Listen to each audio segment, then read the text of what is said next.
In 2014, a private research facility in Colorado ran an experiment on sleep deprivation.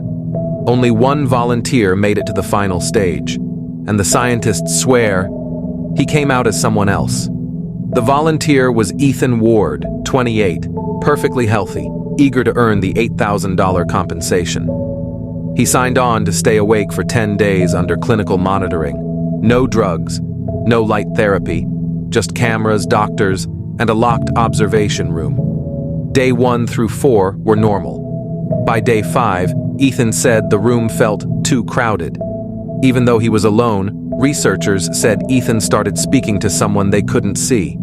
Not hallucinating, conversing, as if responding to real questions. When staff asked who he was talking to, he said, "The other one." On day 7, Ethan demanded all the mirrors be removed from the room. He said his reflection was lagging behind.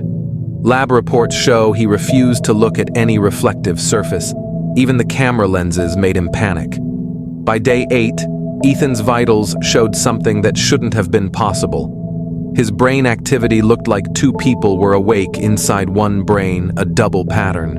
2 sets of waking cycles, and 2 distinct voice prints were recorded during his interviews, both coming from Ethan's throat. When confronted, Ethan said one sentence that froze the team: "I'm not the one who volunteered." On the 9th night, every camera in the observation room cut out for exactly 47 seconds. When the feed returned, Ethan was standing perfectly still in the center of the room, not blinking, not breathing, just smiling. Doctors rushed in, but the man inside wasn't reacting, even when they touched him. His voice was calm, but wrong. He said, "You tested the wrong one." Ethan was moved to a private medical wing. Within hours, he vanished. Security swears no one walked in or out. The only evidence left behind was his final EEG reading. Researchers say the recording shows one thing clearly. The second brainwave didn't disappear, it left. The experiment was shut down.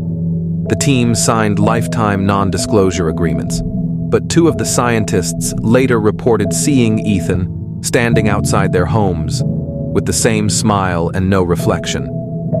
Would you volunteer if you knew you might not be the one who comes back? Subscribe before Experiment 13 begins.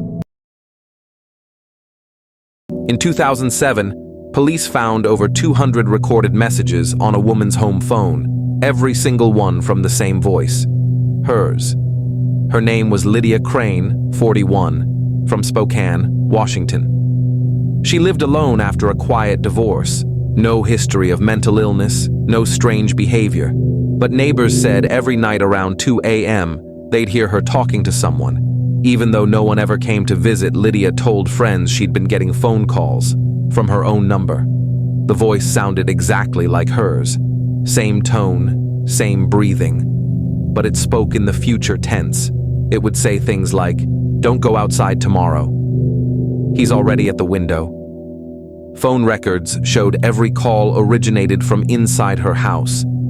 When detectives checked her phone line, they found no tampering. But the messages continued, sometimes 10 in a night. Lydia's voice on both sides of the conversation. One calm, one terrified. Audio specialists said there was no editing, no playback. Each recording captured 2 versions of her speaking at once, milliseconds apart, like an echo that shouldn't exist. Lydia started recording herself, hoping to catch the other voice.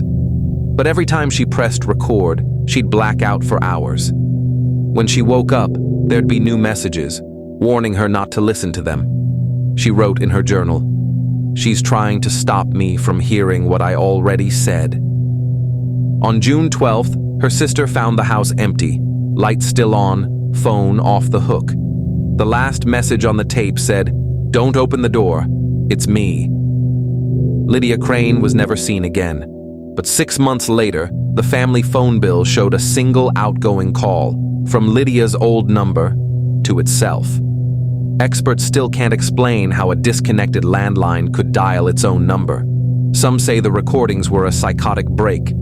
Others think Lydia really heard something coming through. Either way, her voice still exists, somewhere between calls. Would you pick up the phone if you knew it was you on the other end? Subscribe before you miss your own call.